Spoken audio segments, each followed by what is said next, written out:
Well, everyone, welcome to this afternoon's program. I'm so glad that you decided to join us. I'm really looking forward to the presentation. I'm just going to open with a word of prayer. We're going to jump straight in and get to business, get to work. I'm ready to learn some things that are going to make me a better husband. And, honestly, it's a big ask, right? Because, I'm a pretty amazing husband as it is, Dave. And I'm totally teasing. In the sincerity of my heart, I really do want God to speak to me because I want to be the best husband I can be, the best dad, the best person. And really, that's why we're here, to learn, to grow, and to experience God in a new way. So let me pray for you, Dave. I know you'll pray too, but I'll just open our time together with prayer. Dear Heavenly Father, it's an honor to speak to you. It's just astonishing that the creator of the universe, the King of Kings and the Lord of Lords wants to hear from us. Weak, clueless humanity. We're in awe of the fact that you want to hear from us and that your tender, sensitive heart is moved by those that you've created, those that you love. And we thank you for loving us, for caring for us. And because you love us, because you care for us, we appeal to you now, Father, and ask that you would give us all your Spirit. And may we hear. Your word says, he that has an ear, let him hear what the Spirit says. So if you don't give us ears to hear, Father, we won't hear. So may our hearts and minds be open to the information that David is going to share, and please help us to learn to know how to apply it. That's really important, God, and we want that. So bless us now, Lord. We move forward in your name, trusting in your leadership and in your guidance. We pray this, Father, in Jesus' name. Amen.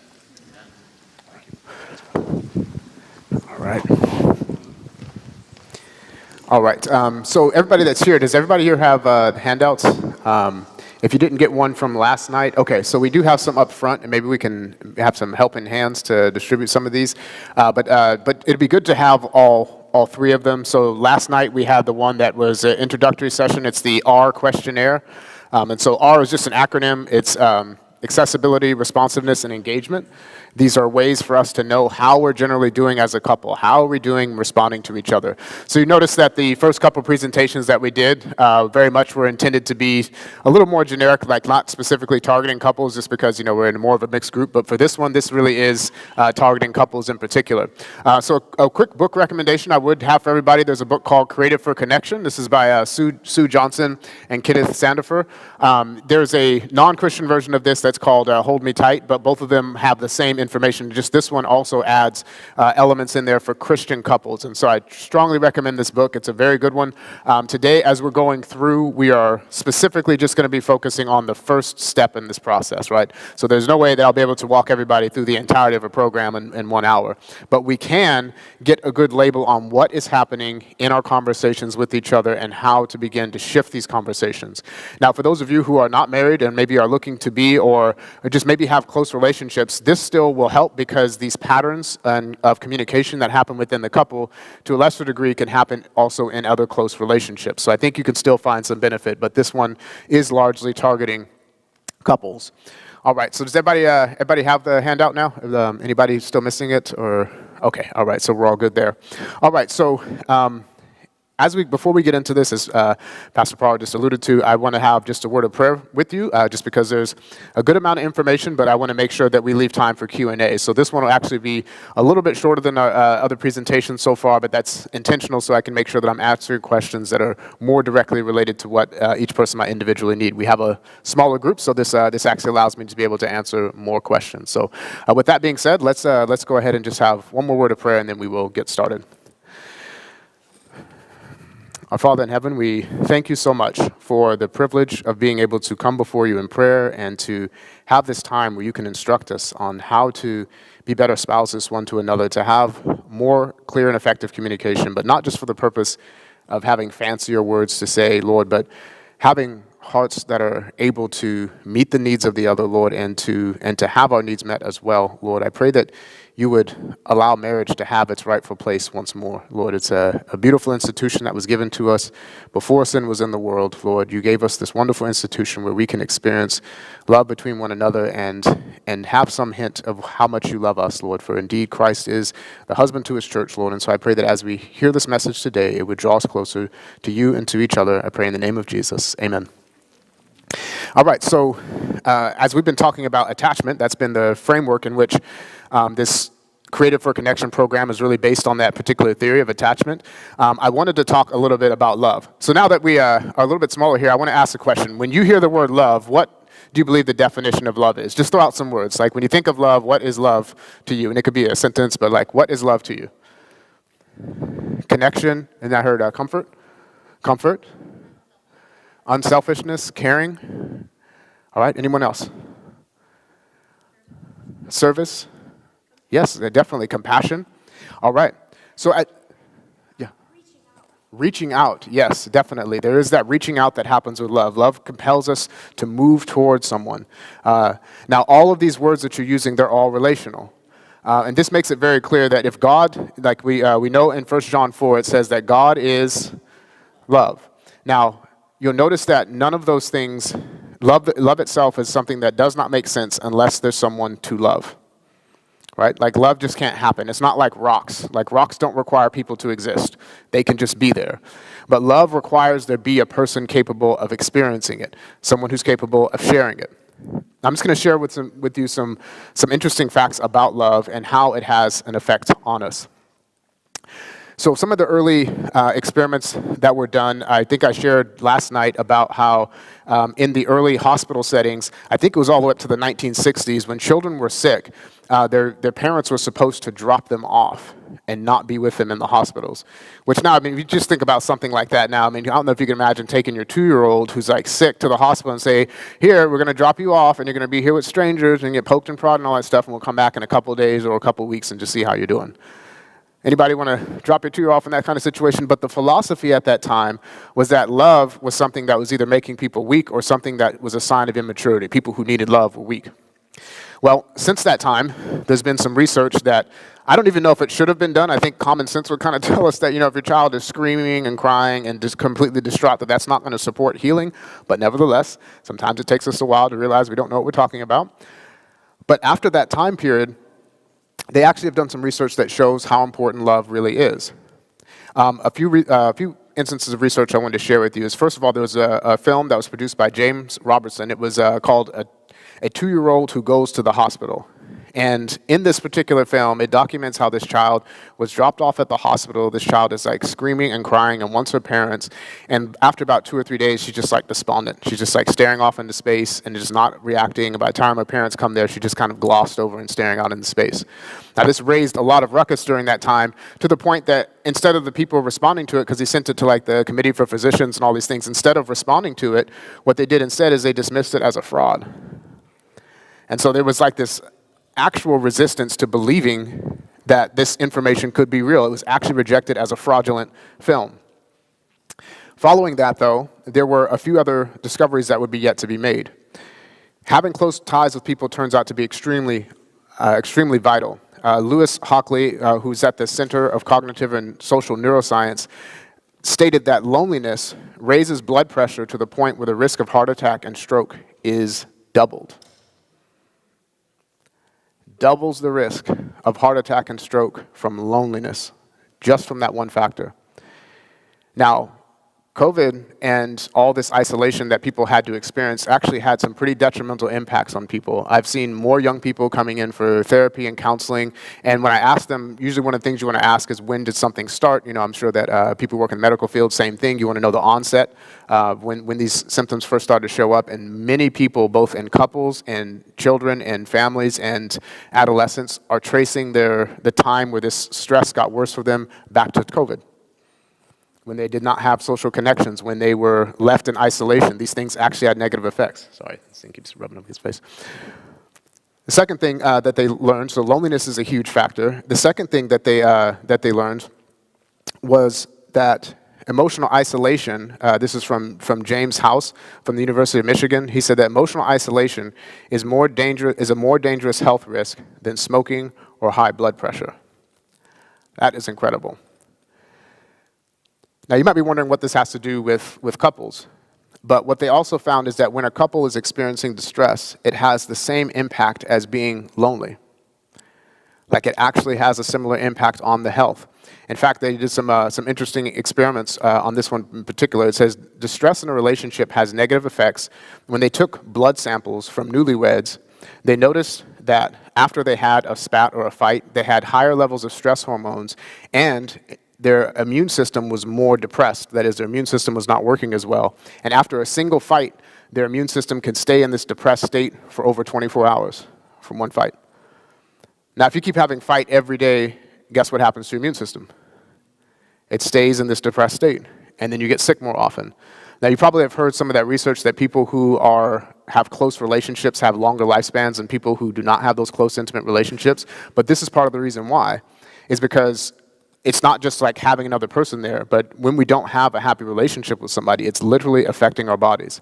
And so just to piece all this together, I want to share with you that love is not like frosting on the cake, or like this side ingredient, or something that you pretty up life with.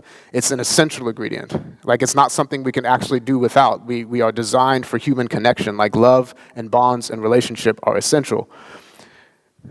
Now, I hope this scientific stuff is interesting to you. Y'all want to hear one more that they did? Well, actually, 2 more little experiments that they did, just trying to see what love does. Listen to this one. It said that when these couples were there, these newlyweds, when they were observing them and whenever they'd have arguments, they actually did an experiment where they took a little vacuum and put it on the skin of like the spouses, and they created little blisters on them. And then they allowed them to have an argument or a fight. And what they found was that for those who were having these arguments and fights, the blisters healed far more slowly. And so even injuries they're not recovering from as quickly as a result of something that is purely emotional. Emotions are real things. One last one that I'll share with you is they did an experiment with couples where they had these ladies who were kind of hooked into these chairs, and then they had this little metal ring that would go around their ankle, and then they just deliver a little shock to them. This sounds like really barbaric, but it was like a buzz, and it probably still is barbaric even if they put it in a scientific garb. But what they did is the lady would be watching in the fMRI scanner, and they'd watch, and whenever they saw an X, that meant nothing would happen. But whenever they saw a circle, there was a 25% chance that they'd be shocked. Now, that 25% is just to drive people crazy, because that means sometimes you'll get shocked. And so you could literally watch what would happen in the body, and the stress would just spike every time they saw that little, oh, because they didn't know, is this the one that's going to get me? And so they had them rate the amount of physical pain they experienced as a result of getting the shocks. Then, in the second round of experiments, they had the person sit and hold hands with the stranger. And what they observed is in their held hands with the stranger that their rating of pain decreased. Then they had them hold hands with their spouse. And this is where the results got even more interesting. If they were happily married to their spouses, then when they were shocked, they reported feeling almost no pain. When they were in an unhappy relationship, it hurt just as bad as if they were alone. And so even with just some straightforward evidence, it seems that the protective factors that come from relationships only work if we have a meaningful connection with one another. All right, everybody relatively persuaded love's important? Yes? And a happy relationship is better than just one that exists? I know we hear things like love is a principle, but don't think that just because love is a principle, it doesn't have feelings, man. Like the feeling part is actually quite important.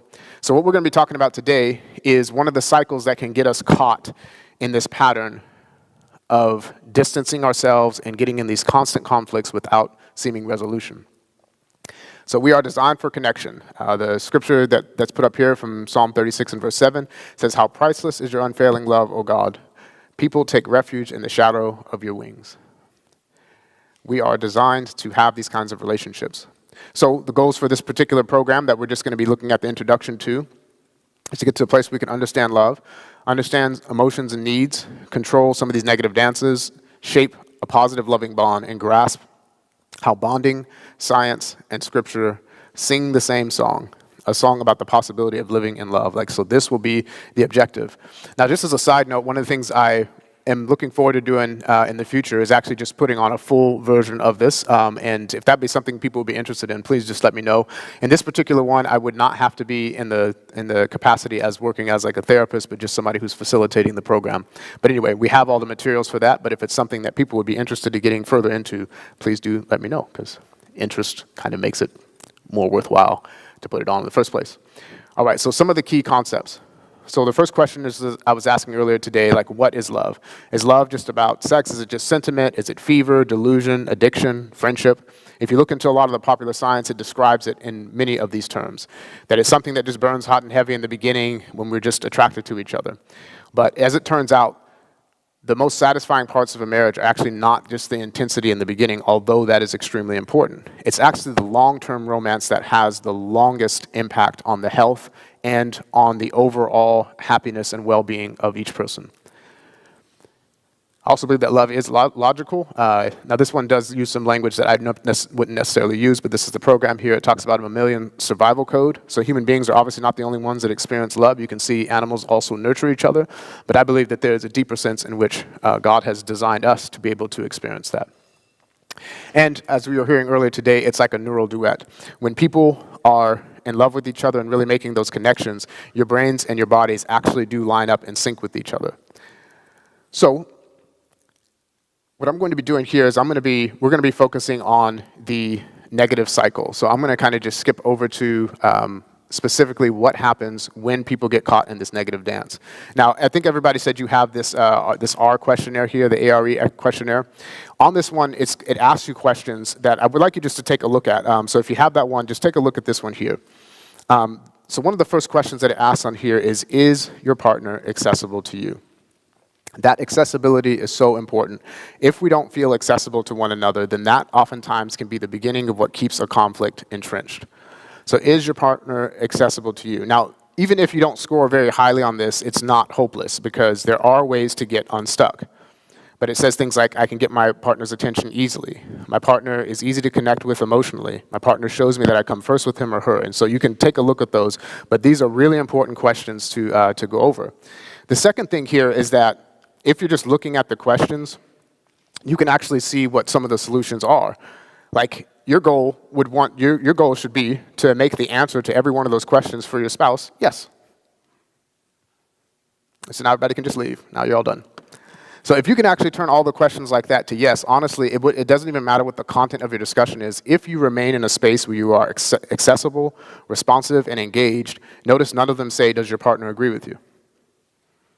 because it's not necessary in order to have a happy relationship. Now, there are like big value things you probably want to have agreement on, but it's not necessary that in every particular you agree on everything. So I really encourage you to take a look at that and then really check out where are you at with that. Now, notice that it's asking the other person's perception of you. Like, so you can't be the only one that says yes. You want your partner to be able to say that that's true about you, and not you just to say that's true about yourself, because I think we'd all give ourselves high grades, maybe. All right, so these R questions are often hidden in content issues. So we must pinpoint what makes for secure bonding and use what secure couples do as a guide. So one of the things that has helped to guide this particular therapy is watching people who were considered like the masters, the people who had relationships that were actually healthy and were productive. Now let me see if I can jump over here to just a few of these. So the first one that is listed here is finding these demon dialogues. Now, some of you have probably realized that when you have a disagreement, it almost doesn't matter the specifics of what you're disagreeing about, because the conversation follows the exact same tone. Has anybody ever noticed before? We could be arguing about the laundry, or about the dishes, or about the bills, but it always gets stuck on the same point. You don't really listen to me. You're not really engaged in this conversation. How come you never talk to me? Why do you always have to be so negative? Why do you got to be so dramatic about everything? It's the exact same conversation with different content. Now, when I grew up, I noticed that a lot of people would listen. I noticed that a lot of pop music kind of had the same keys and tones to it. Y'all noticed that before? It's like the same beat. There's actually this silly video where you can find this dancing Spider-Man, and you can literally let this dancing Spider-Man show up on your screen, and you can play any song, and he will eventually sync up with the music that he's supposed to be listening to, especially if it's things like pop music. That doesn't quite work with more complicated music than that, but like most of the time, pop music will follow such a formula that you could do one dance, and it works for all the songs. And I submit to you that that oftentimes will happen even in conversations. It's like it's different words, but the same tune.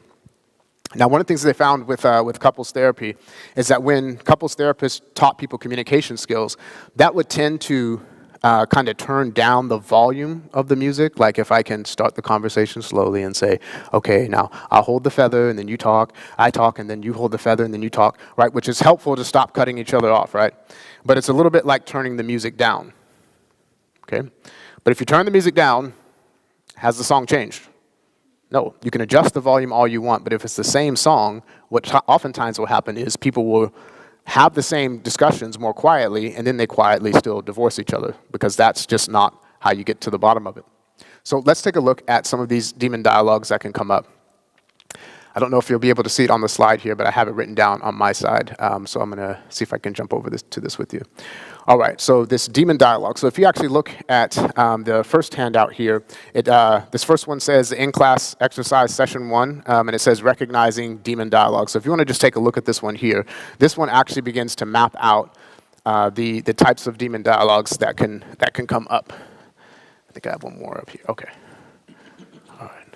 Do we need another one? Okay. All right. There you are. You're welcome. Yeah, no problem. Okay. All right, so on this one, there are several types of demon dialogues that can actually come up in a couple. And I don't know if you'll be able to see it up here, but I'll see if I can kind of walk you through it a bit. So the first kind of demon dialogue that can come up is one that's called find the bad guy. Now, in the find the bad guy type of demon dialogue, you'll hear a typical kind of response, a call and response from both of the partners. The first person may say, you know, how come you always just leave the dishes undone? And they're like, well, no, I didn't leave the dishes undone. It's actually because I was really busy. And actually the reason I didn't do the dishes is because you asked me to go and clean out the garage. And so I was actually out there. Now, if you wouldn't ask me to do so many things, then none of this stuff would go wrong in the first place. And it's back and forth, right? It's the whole point of the fight is trying to find out whose fault it is that all this stuff happened. Now, I want you just to think about this for a second. Even if you were successful in finding out who the bad guy is, what is it exactly that you've won? Like, if you win the fight and it turns out it's the other person's fault, what exactly have you won? Now, most of the time we don't think about that because we're too busy playing defense. But what happens a lot of the times is that even if it was the other person's fault, even if they are the bad guy, what does that say about your relationship? That means you just married a bad guy. That's not particularly helpful, and I don't think anybody actually wants to come to that conclusion, but we can get so lost in the conflict that we forget that there's a reason why we're trying to have the conversation in the first place. But to find the bad guy is one of these dances that can happen. Oftentimes, once couples get to this place, there's usually something underneath that is getting in the way of them being able to make this connection. We get too focused on the idea that if you're thinking about a dance of whether or not you stepped on my foot, then whether or not we're doing the same kind of dance. Now, when I was younger, I used to try my hand at breakdancing. Anybody else here ever do any breakdancing stuff, or is that no, I'm the only one, all right. I thought I was good at it anyway. So if one person is trying to breakdance and the other person is trying to like salsa, are they gonna have problems in their dancing? Yes, and you know why? First of all, it's different kinds of music. Secondly, the dance moves are very, very different. Salsa is like a very intimate one where you both have to coordinate with each other, and breakdancing is actually a solo endeavor, right? And so if I'm trying to solo dance, while you're trying to dance with somebody, then we are going to run into each other very frequently. And this oftentimes, again, will happen in couples, because one person in the relationship can tend to be very independent, just wants to do things on their own, and wants their spouse to just do things on their own. The other person likes to work together. And if the individual who likes to do things on their own is breakdancing while the other person is trying to salsa, guess what's going to happen? Like lots of damage. Now, how do you get through this? Well, the solutions for all of them are going to be pretty much the same, but one of the first things that we want to be able to do is to stay in the present. Stay in the present. So if you have a pen, you want to write these things down, this is one of the first steps that you want to be able to do to keep an argument from going in the same old circles, is stay in the present. Oftentimes when we are caught in like any one of these demon dialogues, the way that you can win a fight is even if I'm wrong, like I should have done the dishes, all I have to do is bring up something from the past where you were more wrong than I was. None of y'all ever done that before, have you? Yes. And sometimes as kids, we do this with our parents. It's like, you know, well, you didn't do your homework. It's like, well, you never took me to the game, and so da-da-da. It's like, what does that have to do? But it helps us feel a little better about ourselves. So one of the things that we want to do is we want to break that down and stay in the present. But that can feel really scary, because if I stay in the present, then I don't have this stuff from the past that I can arm myself with that helps me to be right. And I want to submit to you that that's not really the point of the discussion.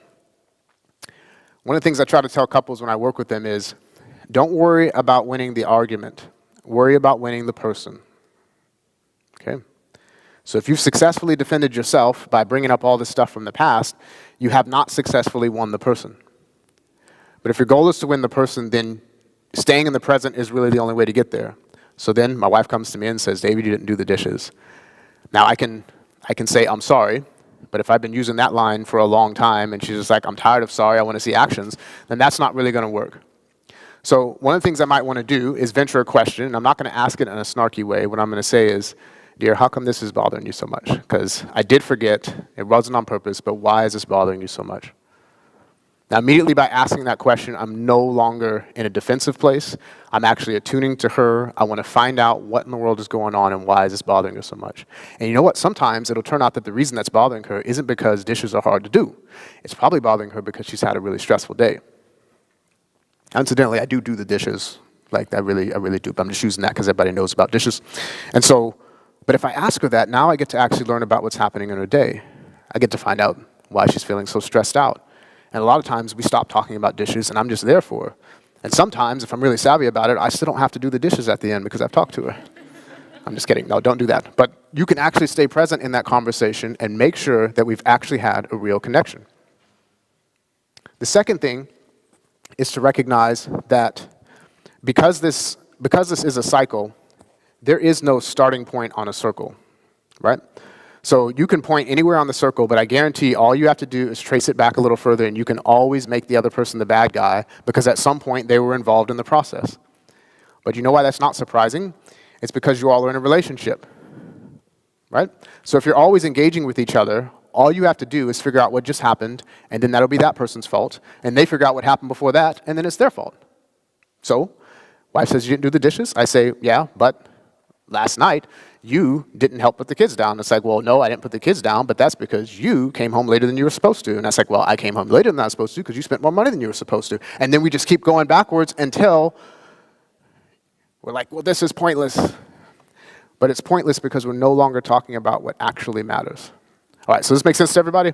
Is it helpful for me to give you these little illustrations? Because I can think in really technical terms, but I'd like for you all to really be able to see where you're at in this dance. So in a circle, there is no one to blame. It's just the cycle's fault, which is one of my first homework assignments for you all and for the people that I see, is begin to name the cycle, because it's not your partner's fault, but it is the music we're listening to. So let's figure out this music. So now my wife can be like, well, David, why do you get so defensive when I bring up the idea that you didn't do the dishes? And if I'm honest with myself, it's like, well, because every time you bring that up, it just makes it sound like you don't appreciate anything I do. Well, feeling unappreciated, is that a problem we can solve? Well, I think you can. Like, if you express appreciation to the person and you take time to actually acknowledge that they're there for you, then you start to drop a lot of the defensiveness. So find out what's going on underneath it. So you stay present. You don't try to look at who's at fault for starting this cycle, but you recognize that it's a circle. Now there's a second kind of dance, and those are the first two tips for that one. There's a second kind of dance, and this is probably the most difficult one. This is what is called the protest polka. And it's so called because there are two different ways to protest. I mean, there's probably more than two, but there are the two main ways to protest. One of them is your active vocal protest. Like, I've had enough of this, and I'm not tolerating it anymore. Like, it's that. Like, enough is enough. And so you hold up the sign and say, I'm not going to deal with this anymore. I'm not going to be in a situation where no one pays attention to me and cares about my feelings. So I raise the banner high and make sure that everybody knows that I am upset about this thing and I'm not putting up with it anymore, right? All right, so maybe you've seen this or you've experienced this before, but this is one side of the protest. It's that demand that you start making changes. Then there's the passive protest. And maybe you all who have kids have seen this before, like where your kids do the dead weight thing. And a kid can go from weighing 20 pounds to like 120 pounds. And it's just like this incredible thing. And they just flop and they move in such a way. And it's just like trying to grab, like heavy Jell-O. It doesn't work. And they just keep sliding through. It's really incredible how children can do this. And this is like the passive side of it. This is like the dead weight protest. Now, in a conversation, the way that this shows up is that while the first person is like raising the banner and doing all this other stuff, the person who has the dead weight one kind of just stares off. It's like, here we go. And they just stare at the wall. And while they're staring at the wall, the person over there is like, see, you don't even care about me. You don't listen to me. And then they shake their head even more. It's like, why are you even shaking your head? You're not even paying attention, blah, blah, blah. And they're just staring off into space. Now, what often happens is the person over here who's protesting thinks that this person who's staring at the wall is just not feeling anything. However, research that has been gone out there, John Gottman again, being at one of the forefronts of this, found that when they had these people hooked up to heart monitors and all these other pieces, the person who is stonewalling and staring off into space is actually more distressed than the person who's yelling. Now, that might come as a surprise to some of you all, but what it tells me is that both people are engaging in something because it feels like there's like a survival threat going on. So, you've heard of fight and flight, all right? Now, there's another F that comes in there. Anybody know what it is? It's another survival response. Deer do it. Freeze, right? Now, if you took a deer who's like traipsing along, and we see this all the time, my boys like to scare the deer around there because they come, kind of just, marching in, and the boys are like, they try to like sneak up on them. It's really strange. You don't have to teach boys to be predators. I'm sure girls maybe do it too, but you don't have to teach these guys at all. They just kind of like crouch down and they run out there and chase the deer. But like right before that, you see this like stiffening up and they're looking. Now, does anybody think that this deer who's just staring like this is calm? That's not calm. That's terror. This thing is trying to make sure that, okay, if I run, if this thing is faster than me, then I'm going to get eaten. But if I stay still, maybe they'll stop attacking. And this is exactly what's going on in the fight. The reason the person stops talking and starts staring is because they think if maybe they just stay still, maybe he won't notice or she won't notice, and they'll just give up. But inside, this person feels attacked and beat up. And so they're just trying to do something to get away from what's so painful. Now you can see why these dances would really be hard to manage, right? Because the person who's over there protesting is also dying inside because it's just like, how come I don't have anybody here to talk to? I feel like I'm totally alone. It feels like if I didn't work on this marriage, nobody would. It's like they are freaking out because it's like nobody's here with me. But the more they're freaking out about this, the more the person who's staring off into space feels overwhelmed and flooded and is trying to escape. And so it creates this really vicious cycle. Now, this one is particularly difficult because one of the things that they found is that when they would watch couples who go into this dance, they said that I think it was something like 4/5 of the marriages where they saw this happening with newlyweds would be ended within 5 years from this particular dance and that happens. And part of the reason for that is because it is extremely challenging to navigate.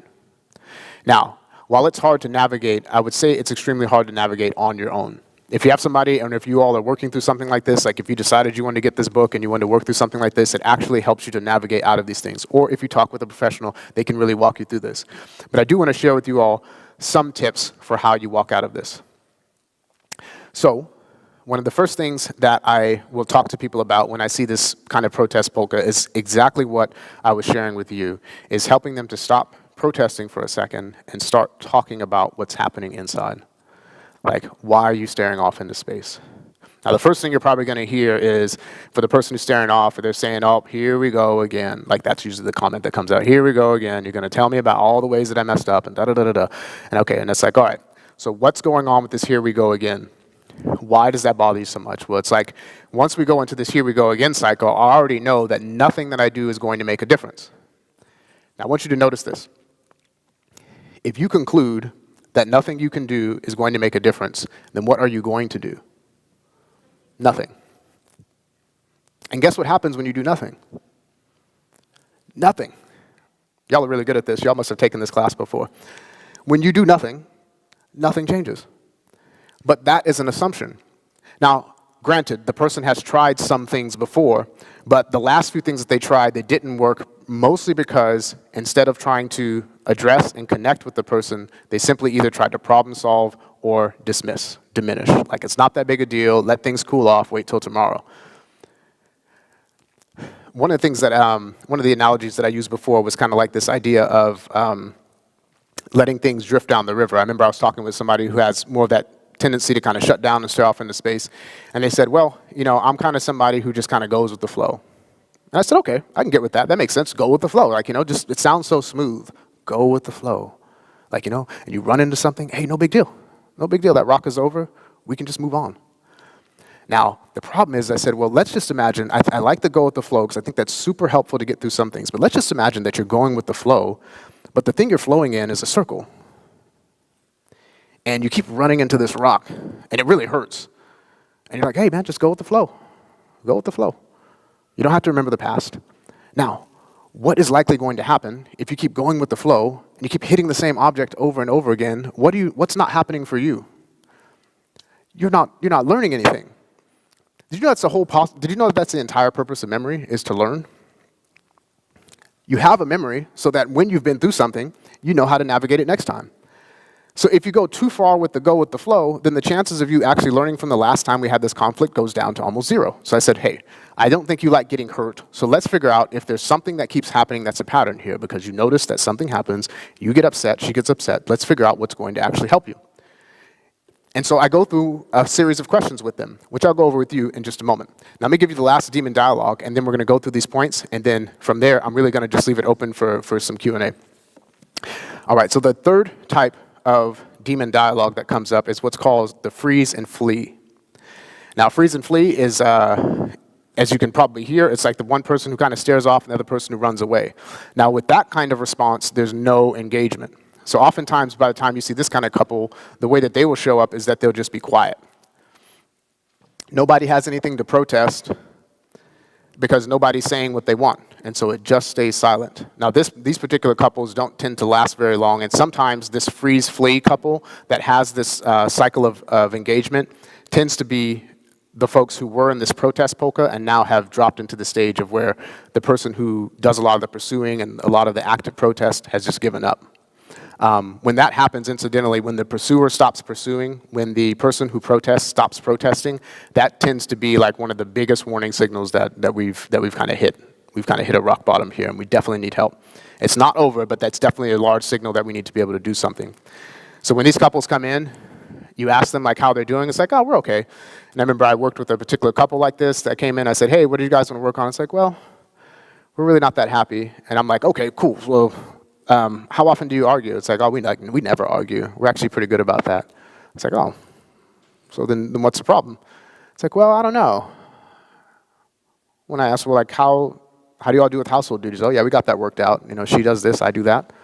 Okay, how are you doing with finances? Like, actually, we agree on that. Like, we actually made a lot of really good investments together. We're like great business partners. And I go down the list, and like, they're really good partners at a lot of stuff. But then when I come down to like, well, how do you all do as far as connection? Because it's like 3 different ways for people to be able to connect on the intimate level. Emotionally, they can connect emotionally, they can connect through affection, that's just like with basic physical touch, and then there's also the intimacy part of the relationship. And it was there where the problems became very apparent. And they just said, we don't. I said, well, that could be the issue. And so the problems in these particular ones is they have to be able to re-engage. And so when I ask them questions like, well, when's the last time you all really had a meaningful connection like that, a really deep connection? And they said, like, I don't know, it's been like 2 or 3 years. I was like, wow, man, 2 or 3 years, that's a long time. That's a long time. By anyone's measure, that's a long time to not have had any close connections with each other, to not have any intimacy in the relationship for that long. And I asked, well, do you still want that? And they're like, well, yeah, I guess, but I just, you know, I don't want to get in a fight about it. I don't want us to have any arguments about it, so we just kind of agreed to just let it go. Now, when I individually talked to both of these people and I asked them what kind of personal mental health symptoms they were experiencing, one of them had like really high anxiety and the other one was extremely depressed. And that's not surprising because if you're looking at fleeing and freezing, the person who's frozen all the time is very likely to be depressed. And the person who's running away all the time is likely to be anxious because that's what anxiety does, is it makes you run. And the freezing response makes you, on a physiological level, depressed. All right, everybody following this so far? And so when I was working with them, a lot of what had to happen is I had to reactivate the willingness to take risks, which for that particular communication pattern, the big thing I work with them on is re-engaging and taking the risk. It's a risky thing to reach out to somebody and tell them that you want them, that you desire to have a really meaningful connection with them. But if you don't take those risks, the fire goes out. I'm not suggesting we should be getting in fights, but I definitely believe we have to be able to say something about the needs that we have. So, like it says there on number 5, if each reach, risk, respond isn't happening, we have a habitual coping strategy such as angry blaming. These are often learned in early relationships. And if we have not gone to the angry blaming, then we can get into this freeze response. So the goals here are to really be able to stop spiraling in insecurity. So for that conversation number 1 that you see there, the goal there is to actually be able to get to the space. Now, if you just take a look at number 1, it says, when things are going right between us, I find that I tend to move towards you by doing what? When things are not going right between us, I tend to move towards you by doing what? Now, I just want you to take a look at that sheet there and just see if you can find anything on there that kind of matches with what your pattern might be. This is the conversation 1. So this is the one that says session 1, conversation 1 at the top. So as you're going through that, just take a look at that and just notice, like, what is it that you tend to do when you notice things are not going well? Do you tend more towards complaining? Do you become critical? Do you begin yelling? Do you tell how to improve? Do you blow up? Do you insist on making your point even if you get pushy? Expressing frustration, disapproval? Do you pursue? Do you make threats? Is it prodding? How do you deal with it? If you move away, how do you do that? Do you try to zone out? Do you try to stay calm and reason? Do you start shutting down? Look at those things there and start to map it out. Towards the end of this, you will actually see an opportunity at the bottom to really begin to map out what is your pattern in your relationship. So once you jump all the way down to the bottom, once you've circled these, you want to go through and kind of circle some of those verbs and see if you can fill in the blanks. So check this out. At the very bottom, it says, the more I blank, the more you blank. And then the more I blank, till we're caught in our blank. So in that last blank, you want to find out what is that cycle that you have there. So we looked at 3 of them. The first one there was the find the bad guy. So do you both end up pointing fingers and finding blame in each other? The second one we looked at was that protest polka. Do you find one person tends to withdraw and the other person tends to try to pursue? Or do you find yourself in the third one where we just agree to disagree and then just not engage in the conversation at all? How do you find yourself dealing with these dialogues? All right. So the second thing here is after you found those dialogues, so after you have a chance to fill that out, and this is really going to be homework, not something that we'll do right here, look at which one of those are and begin to find the ability to label them. Now I want to see if I put in here with these dialogues whether or not there's a few steps that it puts up here. So again, with the exercise here, you want to ask yourself, when you feel disconnected, what is your default option? What is your main move? And the second question you want to be able to ask is, where did you learn that move from? Right? Like whatever moves that we do in a relationship, these usually existed before we got into the relationship we're in now. Right? Like we didn't just wake up one day and find ourselves being averse to really intense conflict, or find ourselves feeling like we're alone and people don't want to be around us, so that someone doesn't love me as much as I love them. Where did that originally come from? Then the second question on there is, how do you find yourself pulling your partner into the spiral and maybe trigger that primal panic in them? What is it that you're doing on your side? All right. So typically in that pursue or withdrawal, this is part of that protest polka. I want you to see some of the dialogue that's very common with that. Pursuers will tend to say things like, I'm dying here, I'm shut out, my feelings don't matter, it's lonelier than living alone by myself, I feel dismissed, I get no response, I'm hammering on the door, I yell to get a response, any response, we're roommates, I don't matter to you. That tends to be the dialogue of the pursuer. On the second side of it, the withdrawers tend to say things like, I never get it right, I can't please you, I give up, I space out, it's best to avoid a fight, try to keep things calm, I feel like I'm failing here, like I'm paralyzed, there's no point, and then I go behind my wall, I try to fix it, but it doesn't work, I numb out. These are the dialogues that tend to happen with people who are on the pursue or withdraw path. So with that, like the last demon dialogue that we were talking about before, again, there's that mutual withdrawal, there's that no risk piece. Oftentimes the aftermath is a chronic protest. It's often the aftermath of a chronic protest polka. There's hopelessness, there's no sex, there's no touch. People feel like strangers. There's an icy emptiness and it feels depressing. It's kind of that prelude to detachment. All right. So the one I want to be able to share with you, because this is going to be the last slide there, these are ones that I encourage you just to take a few notes on, and then like I said, I'll take some Q&A at the very end here. The first piece is, if you want to jot down this question, it's one that I really recommend going through here. The first one is, when we are not getting along, I often react by. And at the conclusion of that, what you'd want to be able to do is name what is that behavior that I engage in when we're not getting along, right? So that's the first question that you want to be able to answer there. The second question, this is not going to be on your notes, so again, if you want to jot it down, the second question that you want to be able to ask is, my partner reacts by what? So when we're not getting along, how does my partner react? How do they tend to respond when we're not getting along? The third one here is, when my partner reacts this way, I often feel. So after we've gotten past the behaviors, which is a lot of times where most discussions get stuck, we want to find out what is that emotion that occurs. Like, what is that feeling that underlies it? The fourth one here is that when I feel this way, I see myself as. So that when I feel this way, I see myself as. So if I give a quick example of this, if I'm just using kind of a sample couple here, they may have a few answers to this. So in the first one, the first person might say, I often react by bringing up the fact that, you know, we continue to keep fighting about the same things. I don't ever really get to see you, don't seem to care about me. So they respond by becoming critical maybe, or just like picking or poking or whatever you want to call it. And the second person says, well, I react by just trying to calm things down or shutting down or turning away. Now, when they look at each other's responses, they'll both usually will be able to label pretty accurately what they see the other person doing. But where the conversation tends to get the most interesting is when we get down to the feeling. So as I said before, the person who's protesting will oftentimes say that I feel frustrated, I feel blocked out, I feel angry. But when they start to get underneath those feelings of anger and frustration, again, are coming from a deep sense of, I just feel alone. I don't feel like you care about where I'm coming from. And the other person says, well, I feel like nothing I do matters to you, and so I feel unimportant to you.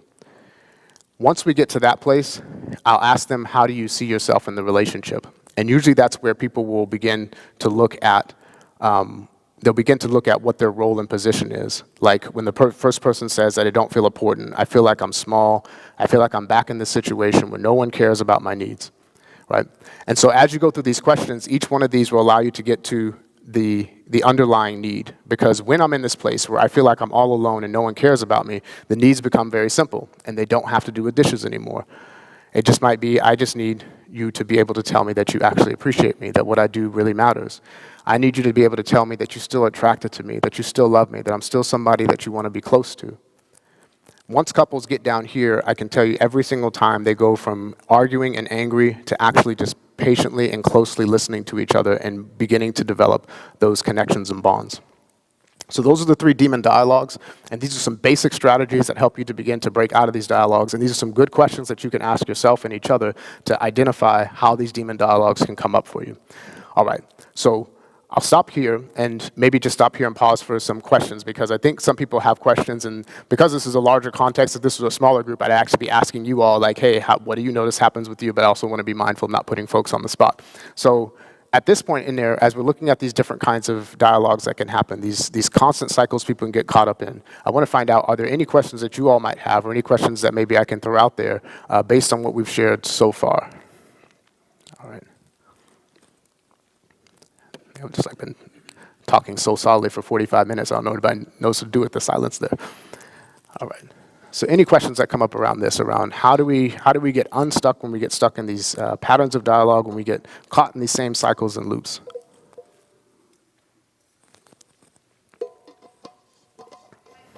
Yes. Mm-hmm.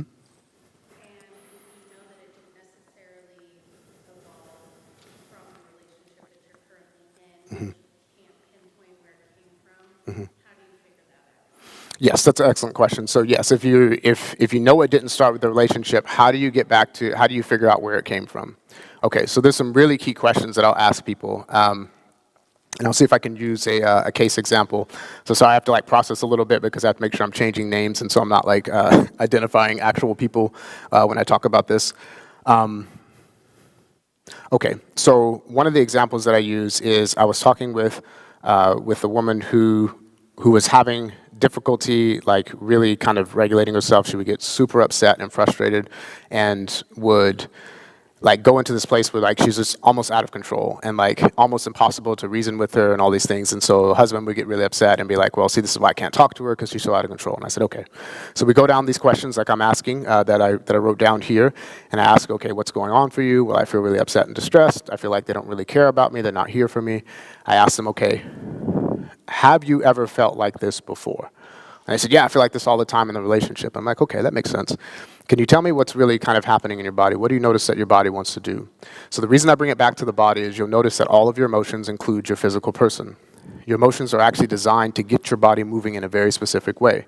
When I feel angry, it moves me towards aggression. When I feel afraid, it makes me want to run. There are specific things that every emotion does in your body. So I ask, what is going on in your body?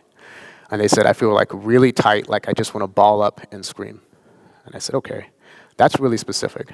Can you help me understand if there's ever been any times in your life where you've had that same feeling where you just wanted to ball up and scream? And she said, yes. And I said, well, can you tell me about when that was? And she said, yes, because every time I would hear my parents fighting and my mom just pleading for my dad to stay and to stop cheating on her and to stop going out and drinking and doing all these things, I would hear her just pleading with him, and I'd feel so bad for her, and I wanted her to stop trying to continuously put her in this situation where she was getting herself hurt. And as a kid, I could not stop her, and so I would just sit in my room and I would ball up and I would just feel like screaming. I was like, okay, probably where that came from then. And so it starts to feel like you're back in that position again, like you're in the position that your mom was in, pleading for the attention of somebody who doesn't want to be there for you. It's like, yeah. And it's like, well, did your husband do that? And it's like, no. But when you get those little signals that say he's not going to be there and you have to do all this chasing him and get him to pay attention to you, it feels like you're doing what your mom did. And suddenly the conversation changes. The man is sitting over there. He's like, oh, shoot, this is not my fault anymore, but I can actually see why this is hurting her so bad, because I don't want to feel like I'm putting her in the position where her mom was in before. And now he's turning and looking at her, and now he's starting to reassure her. I'm not going anywhere. He sees where her pain is coming from. She ain't crazy. This is just something that has carried over into a relationship. And so what I do is I ask what the feeling is. I ask them to pay really close attention to their bodies because your body has a better way of explaining what's going on than your words do a lot of times. And as soon as you make that bodily connection, it's very easy to begin to connect. When's the last time you physically felt like doing what you're doing right now when you were younger? And it was very easy for it to go from like, oh, balling up tight and wanting to scream. I know exactly when I did that. So, probably a longer answer than you wanted, but hopefully still helpful. Yeah. All right, questions? Other thoughts, questions? Is this helpful for people to know what these conversations kind of look like? I know everybody kind of, it can be very private sometimes to talk about these things, but go ahead, yes.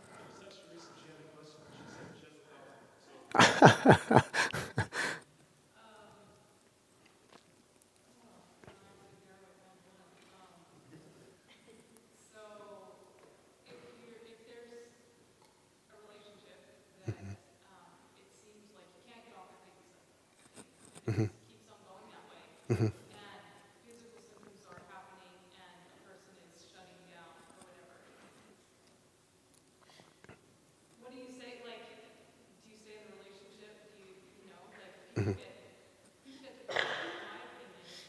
Mm-hmm.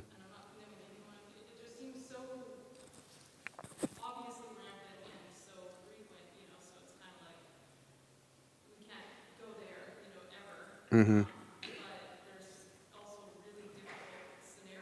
Mm-hmm.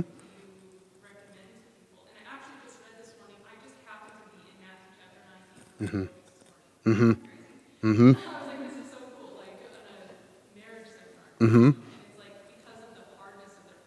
Mm-hmm.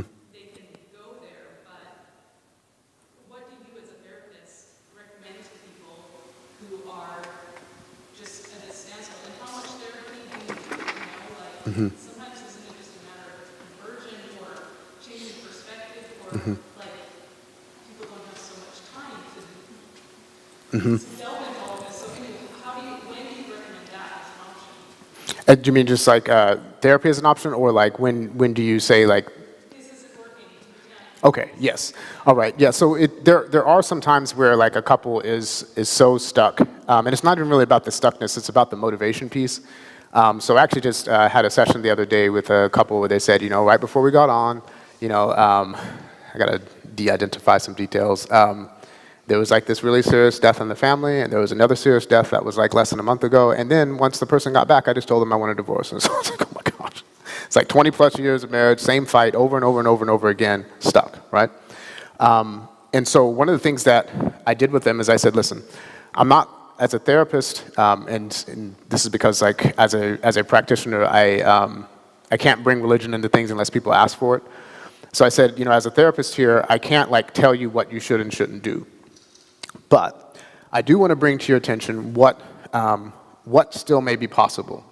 And so oftentimes if somebody is caught in an endless cycle, a lot of what is keeping them there is because they're like married to their conclusions. Okay? And married to their conclusions, right? So the person who had asked for a divorce, I asked them, okay, so why is that? Well, they said, well, I just believe, the person is never going to change. They're always going to do this. I can never satisfy them. I just know that this is how it's going to be. And what I said to them is like, okay, the first thing I want to share with you is that fears are not facts. You actually don't know what's possible until you've literally tried everything, and you know that no one has ever actually tried everything. Like, even when you hear people say they've tried everything, I can tell you right now, no, they didn't. Yeah, because I can just make something up. It's like, well, did you try arguing while riding a tricycle? It's like, ha, didn't see that one coming, did you? Pulled that one outside from the side. Anyway, so like, you probably actually haven't tried everything, but you are terrified that everything has been tried. And then what I ask is, why is that so terrifying to you? Well, because I don't want to perpetually be in a place where this person is just telling me over and over and over again that I don't want what they want. And oftentimes these things do come up around the intimate part of their relationships, and so sometimes that'll be it, and it's like, I don't think I can ever be that person. And I said, okay, so what makes you think that you can't ever be that person? So now what I'm doing here is I'm finding out what they're terrified about, and then I want to find out why they're terrified. And I know if they talk long enough, I will easily see a solution in here, and it won't take long before I find out that whatever they're terrified about is probably not correct. And so I'll just keep listening. Now, I'm not saying that because I don't think people are smart. That's not why I'm saying that. It's because I think there's something they're not seeing. And so what they'll do is they'll start talking about why they're terrified about this, and it's like, well, every time I've ever tried, it's never worked. And I said, okay. Now, if I'm talking about intimacy in particular, I'm just using this as one example, you could use many, then I'll say, okay, when is the last time you've actually been able to say what it is that you enjoy? Because it sounds to me like you've probably spent a lot of time trying to make the other person happy. Have you ever really expressed what makes you happy? And they said, well, not really. I'll bring it up once or twice, but when I do bring it up, they get really defensive and upset, and so I just close it down. And I say, okay, but is it possible that if they could really listen to you, if they could really hear you and know that you really have desires in that area, would that give you some sense that there might be something hopeful here? I'm like, well, yeah, but I don't think they do it. And it's like, well, why don't you think they do it? It's because I don't think they care about how I feel. Well, let's check in with this. Excuse me. As you're listening to them talk about how important this part of the relationship is to them, at any point or at this point, have you ever not cared about how they felt? And the answer is almost always no, unless they're just trying to be belligerent. Because I know they cared at some point, that's why they got married. So I already know that that's just going to be a lie if they just tell me that, and I'll challenge them a little bit. Not in a rude way, but I'll definitely challenge people on that. But they'll say, no, actually it does matter to me. And I said, okay, so let me ask you a question. If they said yes, and they can give you what it is that would make you happy in this area, you're saying to me that you would actually feel like there's hope there. Yes, okay, great. And if you could have that, do you think you might find yourself more interested in the very thing that they keep pestering you about? And I was like, well, yeah, because I'd actually be a part of it. That'd be nice. It turns out that, when people are intimate, they both want to enjoy that. Isn't that weird? Maybe I'm just the only person thinking, okay. So no, it actually turns out it's not weird. It actually turns out that's actually quite common. And as it turns out, they said, well, no, if that was actually the case, then I might actually be more interested in having connections like this. And then this person's eyebrows over here goes up because like, oh my gosh, I just thought they just didn't care. And it's like, well, no, it's not that they don't care. They just actually want to be a part of what's going on, and they don't want to be used. Sometimes I'm not so straightforward, but I am a little bit straightforward sometimes. I just find I kind of cut through a lot of mess, save a little bit of time.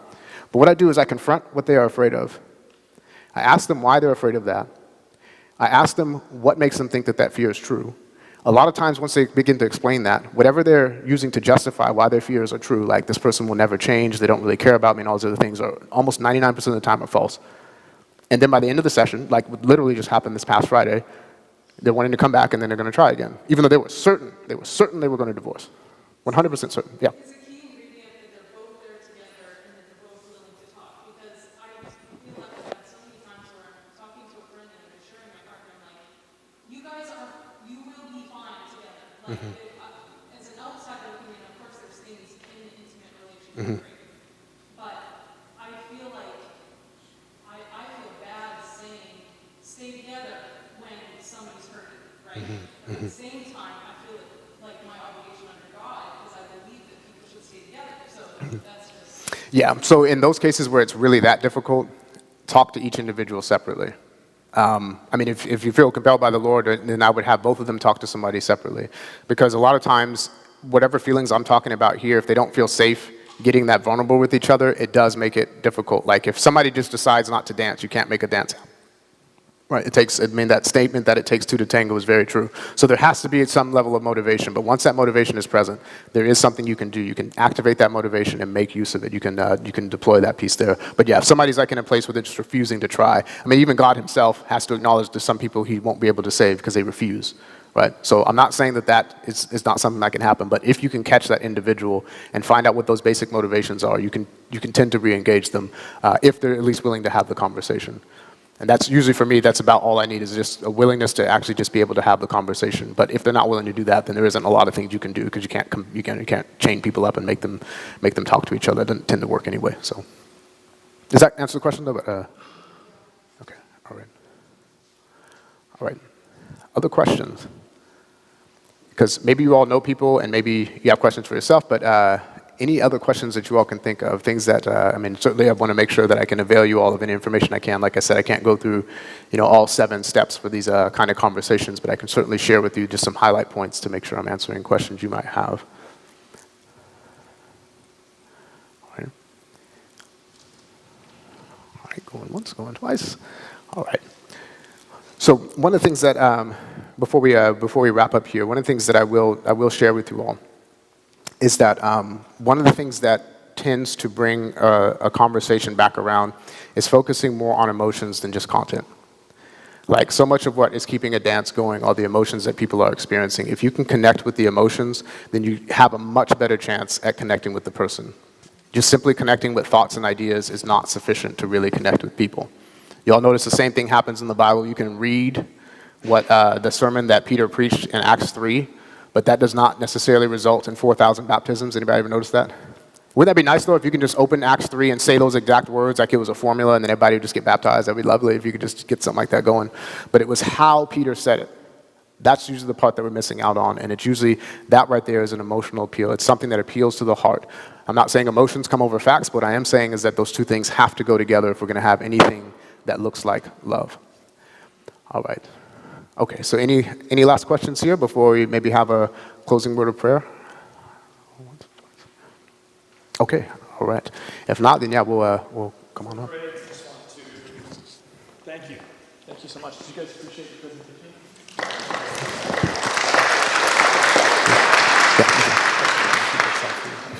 Yeah, no, hey Dave, this is just a token of our appreciation. Oh, thank you. For spending your time. You're busy.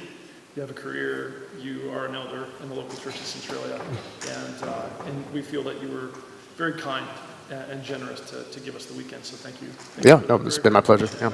Appreciate you so much, and you're welcome here anytime. We look forward to ministering together with you as partners. You know, even though you guys are down the road. Yeah. But, yeah, thanks so much. And let's just have a word of prayer together. I'll let you close the prayer. Thank you so much, brother. I just wanted to give this to you in front of everybody. Yeah, no, thank you. Appreciate it. Thank you. It's just a small token. Yeah, no worries. Wasn't You expecting guys it. don't know that David and I, we've probably hung out 3 or 4 times, and every time we do, it's like 2 hours of intense, awesome conversation.